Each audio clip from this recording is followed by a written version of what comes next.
Hi, everyone. Welcome to the Quantum Recovery Podcast.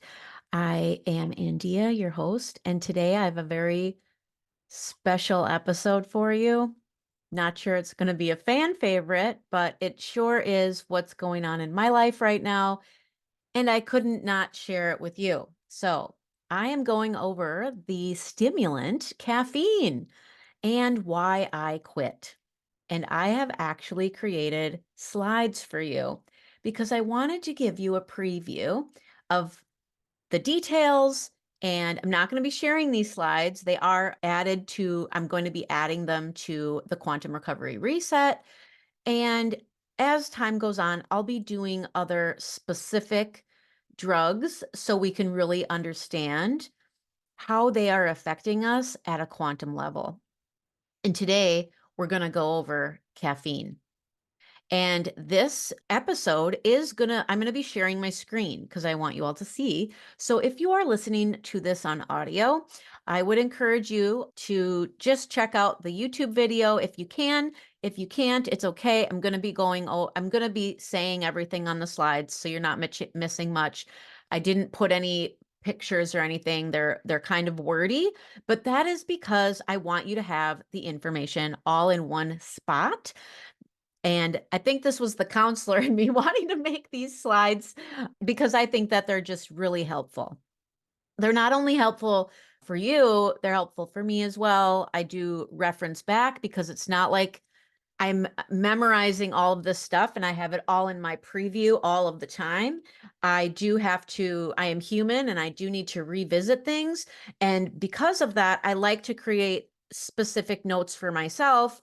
And I know that they're helpful for you all. So this is also just going to give you a sneak peek of what the quantum recovery reset is like. The quantum recovery reset slides do have pictures, diagrams, and all of that. So they're much more curated as far as being stimulating and to make sure that there's more pieces like where the memory comes in, right? And so you can remember these things. But these slides, I wanted the notes for you and I wanted to present it in this way just to do something different. So I'm going to share my screen and we're going to get started. So I actually Laura and I interviewed Dr. Rachel Maurice on the Quantum Healthy podcast. And that episode was released a week before this one. So if you're listening to this in the future, go check out episode, I believe it's episode 20 or 21, and you will be able to find Dr. Rachel. She touches on caffeine and introduced me to a book called Caffeine Blues. So that is why this is kind of just in my mind. I'm over halfway through this book. It is mind-blowing, you guys. It is completely mind-blowing, and that's why I had to share it while my energy is flowing around this topic. So I know not everyone listening to this is going to be quitting drinking coffee after I listen to this. In fact, I've been drinking coffee for probably over 25 years, and I have quit coffee many times, just like I quit my meth addiction many times. And sometimes it just takes the right person, place, or thing in the right timing of our life where it's hitting us at the right stage of change to actually make a change. That is what Dr. Rachel was for me in this moment in my life. I am no longer going to be consuming caffeine. It does not doing me a service, and I understand it much more than I did studying this in my master's degree or my undergraduate degree, because I did study all of the drugs and everything in both of my bachelor's and my master's degree. And I'm really having fun kind of bringing up the lessons that I learned previously and then now marrying it with this beautiful book of research. So, the other huge motivator for me, I just want to be very transparent, is I am using the LifeWave patch, and you can contact me about the LifeWave patch. I will put a link in the show notes for you to connect with me, and I do a free consultation around this. We're not going to dive into LifeWave today. It will be a future episode, though. So I just want you to know that it's suggested that you not use caffeine when you use the patch. Anyways, I'm not going to dive into that right now. I will be sharing it in the future with you though. And that was really another huge piece of me quitting caffeine. Not to mention, I had already been planning on quitting, and I did change to matcha tea probably about 6 to 8 months ago. I was drinking matcha for a good like 3 months, and slowly but surely, caffeine snuck its little head back into my life. And I was drinking caffeine on a regular basis in the morning again. Now, of course, having this topic introduced to me and the book Caffeine Blues by Dr. Stephen Cherniske, I am letting you know now that these slides I'm sharing and this information I'm sharing with you is from Stephen Cherniske's curated research that he has in the Caffeine Blues book. I am not going to be putting all the research in the show notes. It is over 700 studies, and you can reference the book if you want the actual research and studies around this.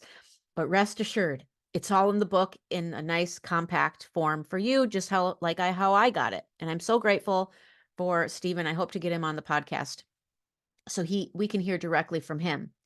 But unless I quote somebody else, and pretty much the only other person I'm quoting here is Matt Walker, who wrote the book Why We Sleep.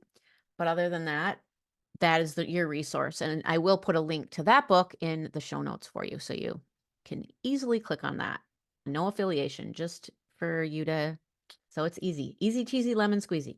All right. So caffeine and adenosine. So we know, most people know caffeine is a psychoactive stimulant.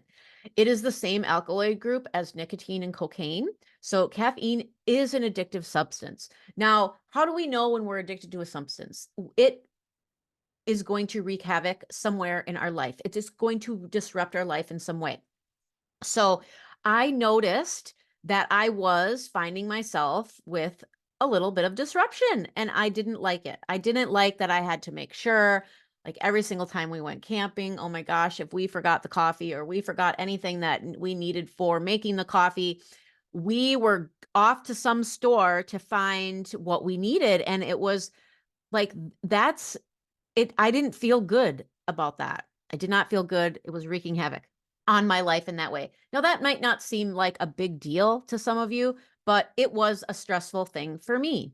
And also, the way it makes my body feel was stressful for me. I didn't like the aggravating effects that it had. And I also, as I started learning more and more about the quantum biology that I've been certified in and that I'm studying for the board exam for, I started to have cognitive dissonance around it. And I know it's not doing a good thing, but until I read this book, I didn't really recall all of what I learned in the past about caffeine until it kind of all got sussed back up when I'm reading this book, right? So one of the biggest things that it messes us up with in our body that gets imbalanced is adenosine. This is a signaling hormone. For the proper term, it's a purine nucleoside. And basically it is a molecule that when the neurons are combusting, the energy from one of the compounds in adenosine, it builds up and it builds up throughout the day. Basically, this is a molecule that helps us slowly, decrease energy. So in the evening, our body knows that it's winding down time. Now, it's responsible for the production of energy. So in the morning, when we have the most energy, that's because of that cortisol rise. So that's one of the most important circadian hormones, right? That cortisol is rising, and that's what's waking us up. Well, adenosine is a really, really important factor. Now think ATP and ADP, right? So ATP, adenosine triphosphate, and adenosine diphosphate, right? These are basically adenosine. It's a key component of the metabolism in the cell. So it acts to actually slow nerve activity when it's needed, to decrease heart rate. And we want to just think of it as a balancer. Now, I love it. I love how Matt Walker puts it, because he says basically that caffeine. So, like, let's say you're struggling to find a key for a door, but you have a key and you think it's the right key and it fits in, but it doesn't turn. That's what's happening to the receptor site. And as caffeine blocks all the adenosine receptors, and of course, the more and more caffeine you drink, the more and more adenosine receptors are made, and then the caffeine just blocks those. But basically, what's happening is you're going to have all this adenosine building up. And when it can't communicate with your brain, it just builds up and builds up and builds up, and it just hangs out until it finally gets released. So finally, when caffeine lets go of that receptor site and it's open for adenosine to be there, that is what we are feeling when we have a caffeine crash or withdrawal. It is a wave of adenosine hitting us. So that is where this component is. It's important, and I like our brains to have context around what's happening in the inside. So that's what's happening when we're feeling that withdrawal. I will touch again on withdrawal towards the end, but basically, what is caffeine doing?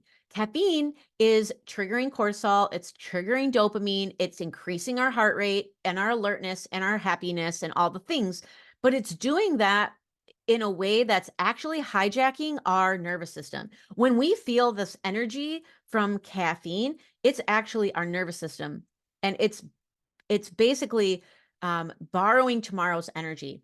And I mentioned that in Rachel's podcast, and I remember that was, oh my gosh, no, I can't remember his name. What's going on with me? Anyway, I'll think of it. Jim, no, I can't remember his last name. Anyways, Jim says it's like borrowing tomorrow's energy. So that really hit me when I first heard him say that. That really, really hit me hard. I was like, oh, wow, I never thought of caffeine that way. That was one of the most recent things I heard that helped me kind of switch my stage of change into wanting to quit caffeine finally for good. So it builds up this debt of energy that, it's building a debt of used up energy, and we're basically borrowing tomorrow's energy. It's holding our energy hostage. It's robbing us of our energy. And I'm going to compare this to our redox. I have a whole slide on that for you. So it's keeping our cells in our body from being properly hydrated. Caffeine, as we all know, it's a diuretic, and it, increases, I'll have to pee a lot in the morning when we were drinking a lot of coffee, and into the afternoon. It's actually, coffee is 20 times more toxic than pesticides. It kills bugs in an instant. You may have seen videos about this, but it is pretty crazy that it is that poisonous to bugs. And it's also one of the most sprayed crops. So that's another whole issue. So if you're not drinking organic coffee, you're ingesting other toxins, which are bioaccumulating in your body. It is lowering the amount of blood that's going to the brain. You can actually look this up, the research around what a brain scan looks like after somebody drinks a cup of coffee. It's pretty crazy the amount of blood that's lowered from the brain. It's auto stress on your adrenals, and it's going to dysregulate neurotransmitters. It is going to raise cortisol, one of our main circadian rhythm hormones. I already mentioned that. It's really bad for our brain. It's going to dysregulate serotonin. It's going to mess with our mood, which is going to mess with adenosine and GABA. Now, think about this from a pause perspective, a post-acute withdrawal perspective, right? We have mood swings in that for those first 2 years of early recovery, especially. We're trying to get our neurotransmitters back online. If we're drinking coffee, we are going to struggle more with post-acute withdrawal syndrome than normal. Now, I'm not blanket stating that or overgeneralizing. It's just pure fact. If you are drinking caffeine and all of these symptoms are happening, if those symptoms are the same symptoms that we get in post-acute withdrawal, it is only going to build upon that symptom and take you longer to stabilize, if you ever at all do stabilize, because maybe you're a chronic caffeine drinker like I was. And no judgment also, people. Like, I drank caffeine for a very long time, so I'm just hoping that this helps other people. So there is that aspect when it comes to post-acute withdrawal syndrome. It stresses the liver, so it's detoxifying the caffeine.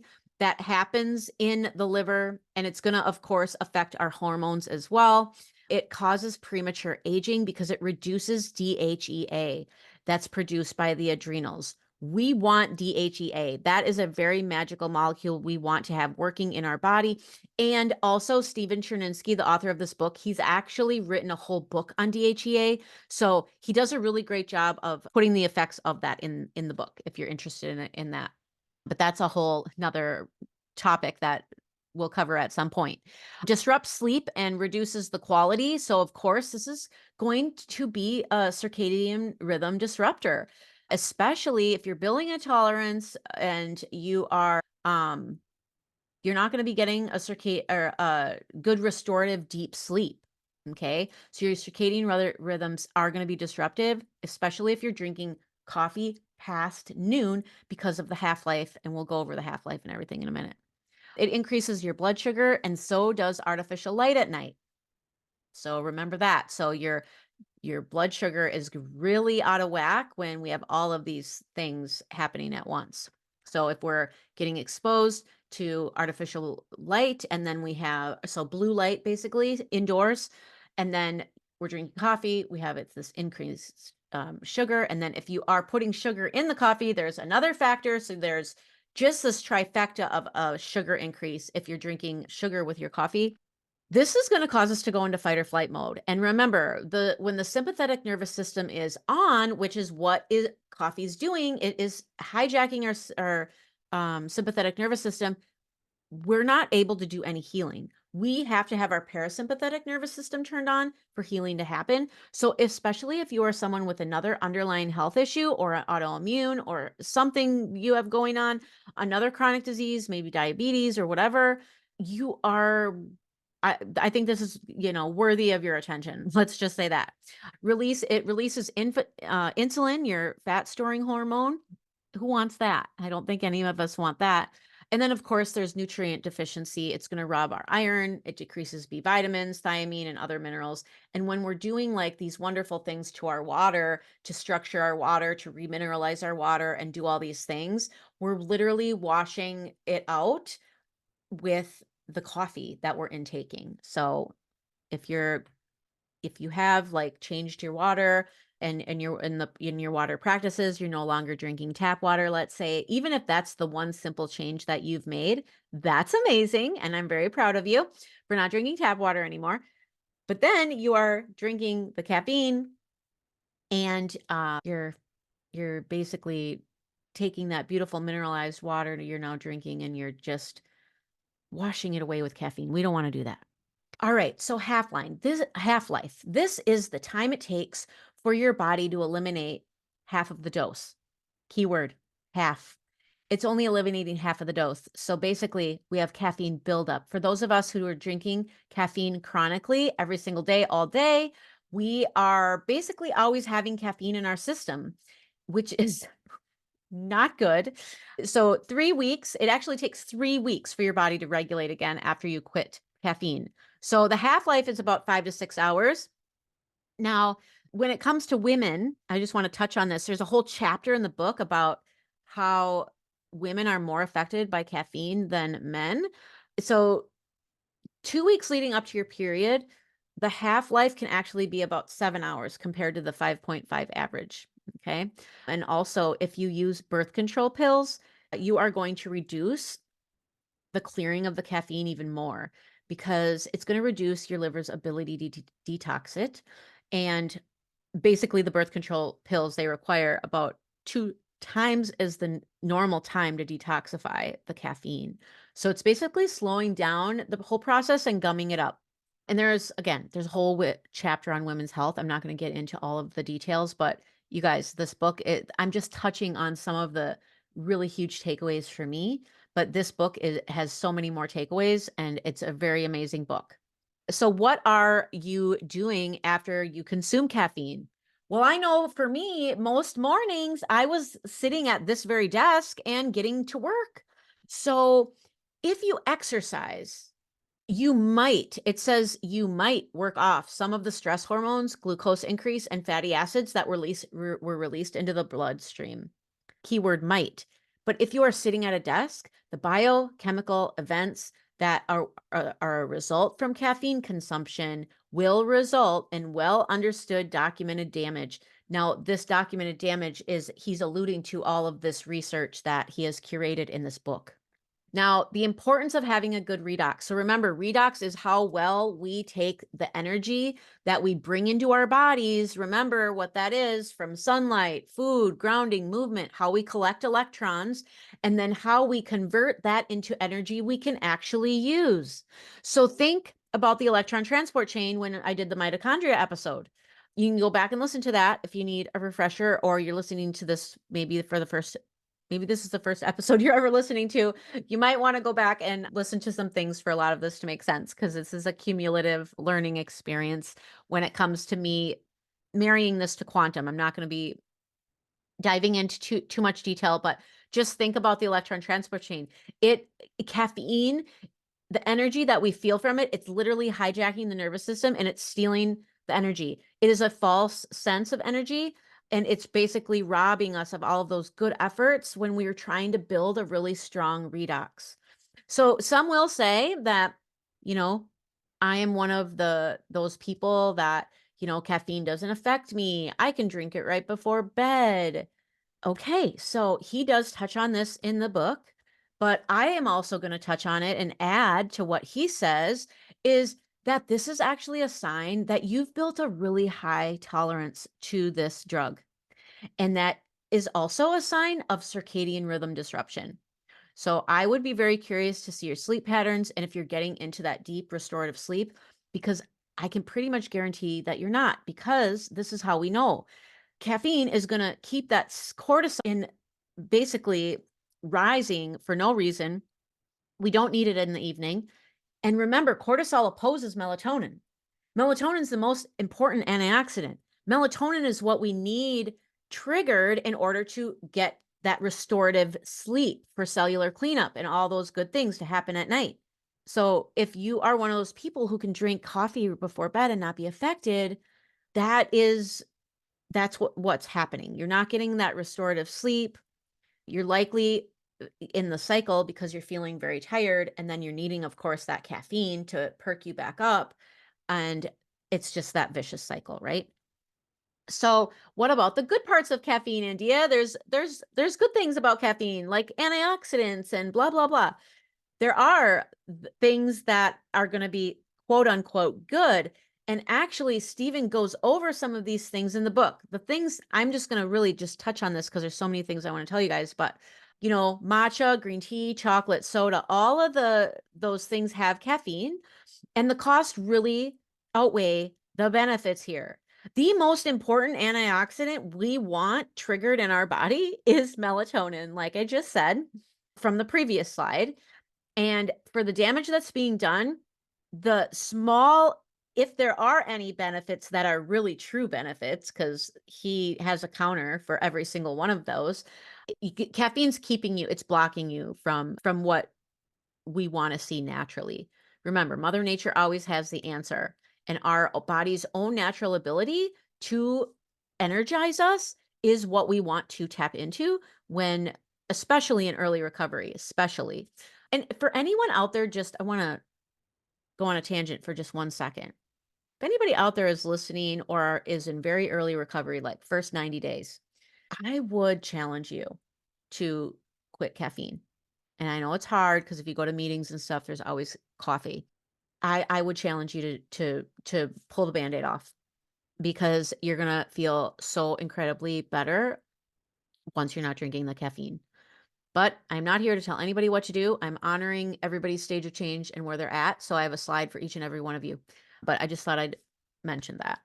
Biologically, it is not good for us. And if we are putting our best efforts into addressing our circadian rhythm disruption, which we all have when we're in early recovery, then you are taking a 1 step forward, 2 steps back kind of situation when we're consuming caffeine. And then some argue it makes us more productive. Like, yeah, I thought methamphetamines made me productive. Like, that was such a false sensation that, yeah, it was completely just hijacking my entire nervous system, times 20 when it comes to comparing it with caffeine. But the overwhelm of dopamine and cortisol that's flooding your system, yes, it feels really good in the moment. Of course it does, because it's also stimulating dopamine like crazy amounts. And so, it and it does the same thing with cocaine and meth and whatever else, whether other stimulants we're talking about. And so with stimulants, we just have to remember that. All right, the benefits of quitting. Well, one of the benefits that I noticed straight away is I'm saving money. I also I don't have to buy all the other additives that I was putting into my coffee, like creamer or sweeteners or anything like that. I don't need to worry about it when I'm traveling anymore. I stay more hydrated, completely can tell a difference in my skin already. It balances hormones and neurotransmitters. We're going to have better sleep. We're going to be less stressed. We're going to have a lowered anxiety, a better mood. And all of those four right here, those are all post-acute withdrawal syndrome. The opposite of all those is post-acute withdrawal syndrome. Crappy sleep or insomnia, lowered tolerance for stress levels, anxiety is increased. We have a dysregulated mood. So when we stop caffeine, we are only going to increase all those things, and hopefully, depending, of course, of your biological makeup, you would lessen your post-acute withdrawal if you are someone that's in early recovery. If you're someone in long-term recovery, oh man, you are going to just feel so much better than you have for probably years, like what I'm experiencing right now. So less prone to all of the taxing effects on our organs that I mentioned and that the book mentions, and then also less bioaccumulation of toxins in general. Think about the plastic lined cups in the coffee shops. I actually, until somebody told me that, I didn't really realize. So within 12 seconds, when your hot coffee is being poured into, let's say, just a coffee cup from any of your favorite coffee establishments, those cups are lined with plastic, and the plastic melts into your coffee within 12 seconds. So all of the microplastics, we're avoiding all that bioaccumulation in our body, especially if you're one of those people who, every morning you're buying your cup of coffee and you're not making it at home and having it like in a mug or what have you. So there's that piece. And then you're going to have a better ability to think for yourself. And over time, this is going to lead to less and less procrastination. And this is just a beautiful compounding on our health, right? This is just one other thing that we can utilize in our toolbox to compound our health. We've talked a lot about the things that can compound our health when it comes to our redox and when it comes to things from a chemical lens when we look at toxins, and then also in quantum, that energy lens. And when we stop some of these vices that we've been putting in our bodies, which I think is really important to talk about, especially in this community, because we also, like, we're not even talking about sugar today. That's a whole nother addictive substance that, we can all benefit from. Our health can benefit from quitting, right? So ways to stop. So Stephen Cherniske goes over the details. I'm not doing that in this episode, or it will be way too long, but you can get the book for guidance or rent it from the library. Remember, you do not always have to buy everything. I actually forgot about my library for many years, and I was buying every single book, as you can tell behind me, that I would want to read. And, going to the library and picking up this book so you can read off the Bean program if you're really interested. Maybe you listening to this lesson is enough, so you do not even have to read the whole book. You can just trust me that basically he is just really making the point that caffeine equals stress, and stress is a poison to our body. So that is the biggest key point in turn. And if you want to go over the Off the Bean program, I strongly recommend getting the book and then going over that, getting your plan all set. He does recommend not to go cold turkey because, of course, if you go cold turkey, you're going to feel you're going to feel the withdrawal effects. It's not going to be pleasant. There's a replacement method and a weaning method, and those are the methods that I've done in the past, and they were very helpful. Very helpful. I strongly suggest weaning yourself off. For those who will still consume caffeine after listening to this episode, the dose really makes the timing, or the dose and the timing makes the poison, says Matt Walker. And Matt Walker does have a great section about caffeine in his book, Why We Sleep. So that is another one if you want to pick that up, but not drinking it afternoon. I would even say just having 1 cup in the morning and not having any coffee into the afternoon would be best. Of course, don't consume your coffee in a monster coffee mug, because these monster coffee mugs, you're getting way more milligrams of caffeine than you're needing. So if you are looking to wean yourself off, one of the things you can do is shrink your cup, make it smaller, drink a normal sized coffee mug, or even use maybe a teacup. Teacups tend to be the smaller and the accurate size that a cup of coffee, a cup of coffee, a cup of coffee should be. But drinking 40 milligrams to 200 milligrams is going to lower your risk of circadian disruption. Now, I would also argue that you're still going to have some circadian disruption if you're drinking caffeine, but just think about matcha and how people say when they drink green tea or matcha, they're like, "Oh my gosh, I love that I feel less jittery." And I was one of these people. I definitely felt I was less jittery, I was less stressed. It was just kind of smoother, and of course it is. It is because it's simply less caffeine, y'all. It's way less caffeine than you are consuming when you're drinking a cup of coffee. So of course you're going to have less of the effects of the caffeine full on, but regardless, it's still caffeine that you're consuming when you're switching to one of these lesser things.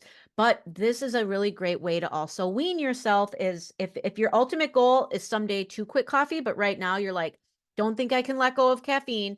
Let's just see if I can switch to something else and see how I feel. That was definitely something I've tried many, many times, and it was really, really helpful for me, for my body. But trying to drink 1 cup uh, is best, but then also be mindful of the timing. Try to do it 90 minutes after you wake up so you're not jolting your cortisol, because that negates the whole purpose of like the morning routine, as far as like that circadian morning routine that I teach in the Quantum Recovery Reset. You need to remember, everything's a circadian signal when we wake up.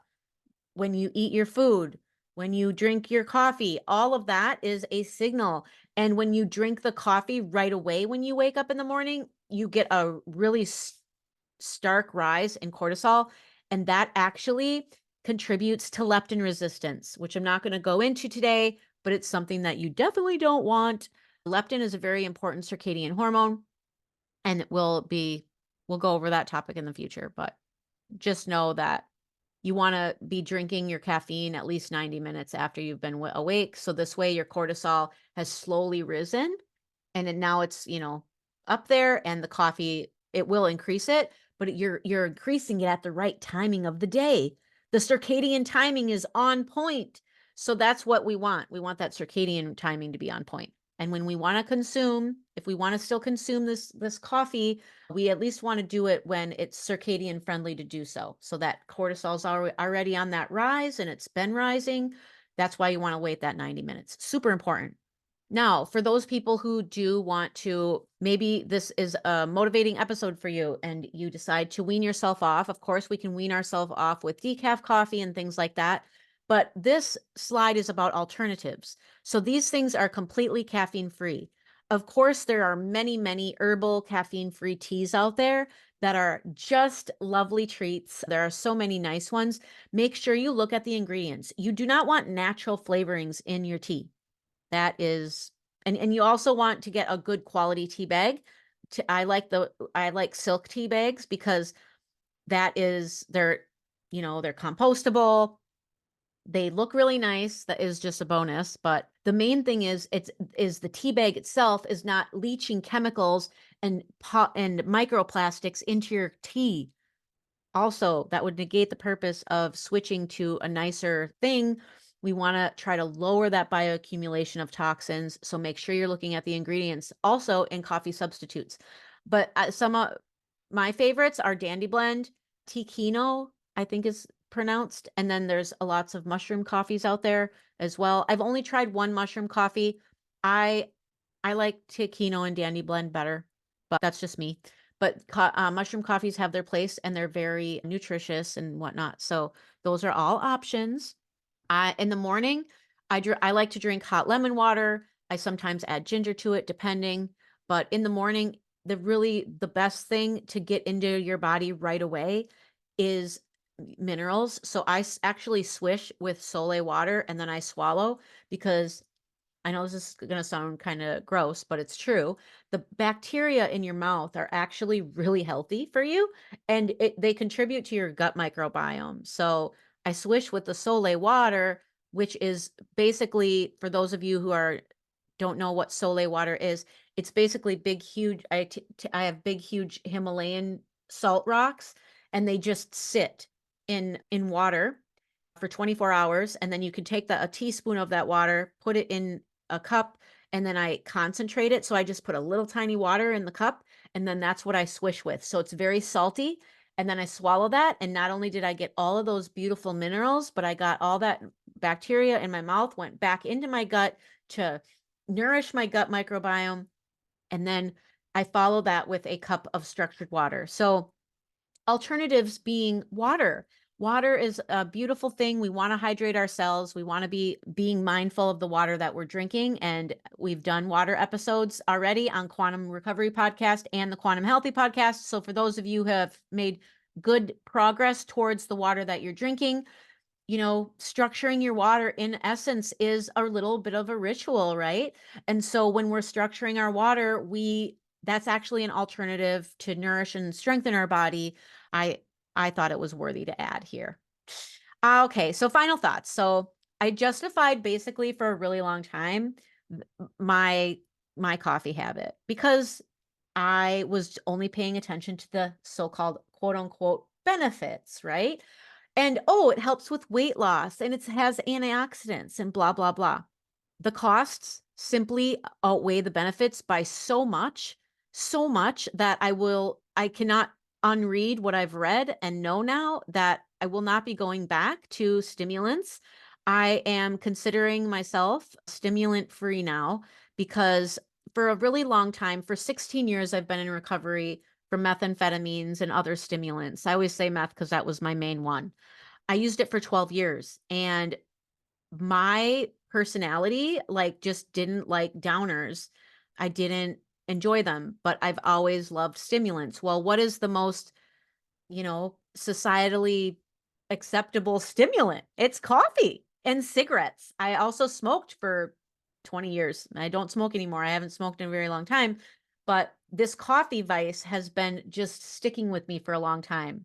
And so I hope that my journey of letting go of this last vice, if you will, or I shouldn't say last, because I do consume sugar here and there, and I do want to stop sugar. So we're going to go on that journey together too. And I'm going to share with you that. But right now it's all about this caffeine. And once I get this, I'm really feeling the benefits in my body from this, I will start looking at these other ones. But I really want to be an advocate for addiction. And I think that we don't talk about caffeine. We don't talk about sugar like we do all these other drugs. Now, granted, sugar and caffeine are not probably going to ruin the relationships in your life like addiction, whatever you were addicted to did. Methamphetamines, heroin, alcohol really wreaks havoc on our life, right? We get a knock from death on death's door, and that is what often is our precipitating event to go into recovery, right? And so that's why many of us say we are so, so grateful for our recovery, because it allows us to actually look at what was the root cause? What was the reason that I was consuming these things? And I'm looking at that and really diving really, really deep with this caffeine, because for some reason I still want to be stimulated. Why? Why does Andea feel a need to stimulate herself with caffeine? Not doing it anymore. Letting it go. And letting go is really hard. And quitting anything is really hard. It is not an easy feat. All of you in recovery know this. Quitting anything has always been the most hardest thing I've ever done. And so when I'm addicted to something, because I have the disease of addiction, that's the way my brain is wired. When I get addicted and attached to something, it's like I got a lot of neurons talking to each other, and they just really mold into this huge family in my brain that it's really hard for me to parse them apart. Remember, when we make associations, neurons start talking to new neurons and then they start getting glued together. And that's why every single morning I'm drinking a cup of coffee. And then every single mid morning I'm drinking another cup.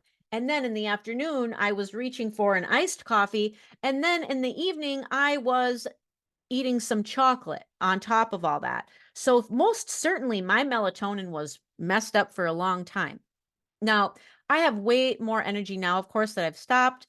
And I'm not even 3 weeks in, you guys. I'm not even past that 3 weeks. So one of the things that significantly helped me, and I actually, one of my testimony pieces of my wearing the LifeWave patch, I actually haven't had any caffeine withdrawal. Now, that is not going to be everybody's case because not everybody's going to be quitting caffeine while they're using a LifeWave patch. If you want more information about that sooner than later, just use the link in the show notes and talk to me about it.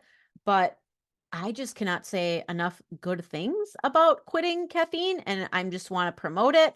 And I'm going to make sure that I share with you all my progress as things come up. I want to be here to support you. So I'm hoping that this lesson does that for you. And, you know, this was a really joy to create and talk about. It's something I'm very passionate about, and I am very passionate about helping others in recovery on whatever timeline your recovery journey is on. Maybe you are in long-term recovery. I can still help people in long-term recovery. It can help people in early recovery. Whatever stage that you're at, we all start somewhere else. Some of you may be listening to this and you're still in active use and you're still, contemplating whether you will quit or not. And I honor where you are. And I hope that, you seek the professionals that you may need. And yeah, I'm sending all of you the love and the healing vibrations, and I hope that this has touched you in some way that was helpful, because I just know there's just so many people that I know in recovery, and they're in the recovery space where they drink lots of coffee. And I think that we need to be talking about this. Because now that I know how caffeine equals stress, which is a poison to our body, there's a whole documentary called, I think, The Silent Killer, where I can't remember the gentleman's name, but he goes over like all of his research that he's done on stress. And it really, really is. And one of the most obvious sources that's coming into our life is through this caffeine. And so that is all I will say. I have made an announcement. Not I will be making, I already made an announcement. If you sign up for my emails, you will get these regular announcements, but this podcast is no longer going to be every single week. I'm going to do my best to have an episode every single week, but it's more likely going to be every other week now. I am just trying to be really mindful of my own self-care. And I have 2 podcasts. It is a lot. I also work a full-time job and I have a coaching business. So I want to make sure that everybody gets my attention from every place that my attention is needed. And for that, I do still want to be putting out episodes on Quantum Healthy or on Quantum Recovery, this podcast. And I will be putting out episodes still every single week on Quantum Healthy with Laura. And so that's my announcement there. And also, if you liked this presentation, this is the kind of information and how detailed it gets when I do my courses. And I will be going over other drugs in just as much detail. And I'm very excited about that. And as I work on these things, I'm going to share them with you, but they will be more detailed in the courses. So this is just a sneak peek. And I think that this drug specifically hits so many that it was the one to really give you a full. And of course, all of the information that I want isn't even added in these, because most of the information is in the book. And how I do my lessons is I create them, and then slowly over time, as I see the importance of things, I add to them. So when you purchase the Quantum Recovery Reset, you're purchasing, yes, what you see in the moment, what's in the portal, but just know that over time, things will be added to it. So it's really, really great value. And it's the foundational piece.